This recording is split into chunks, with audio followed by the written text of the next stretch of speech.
départ, le projet, c'était de créer un spectacle de danse contemporaine autour de l'eau. Un spectacle porté par la chorégraphe malienne Khadija Tiemata, qui voulait créer un spectacle sur les bozos. En tout cas, elle est bozo et elle voulait aller puiser dans ses origines pour faire son spectacle autour de l'eau. Pour danser l'eau, il faut en comprendre les sources.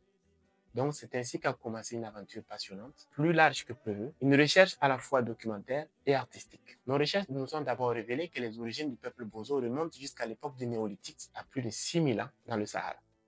Et c'est au Xe siècle que ce peuple de pêcheurs, ce peuple nomade, s'est installé sur les bords du fleuve Niger. Une première sédentarisation a été tentée au XIXe siècle sous le règne de Sékou Amadou. Alors, Sékou Amadou, c'est le fondateur du royaume théocratique du Massina.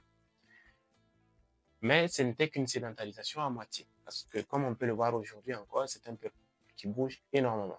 Dans les années 70, à la suite des grandes sécheresses, il y a un nouveau chapitre qui s'ouvre parce que les sécheresses poussent le peuple bozo à descendre un peu plus vers le sud et à s'installer au bord des points d'eau comme le Bafing ou le lac artificiel de Sénégué en 1980.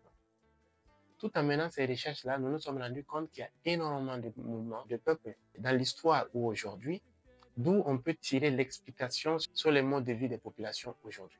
Des mouvements de population qui ne sont jamais pris en compte dans les chiffres et qui nous poussent à nous interroger. Pourquoi dans l'imaginaire collectif, les migrations africaines sont toujours orientées vers l'Europe, alors que majoritairement et historiquement, elles sont intra-africaines? Et plus particulièrement sur les bozos, nous avons voulu savoir comment les jeunes bozos aujourd'hui, nous les avons interrogés, ils sont dans diverses activités de la vie économique et culturelle.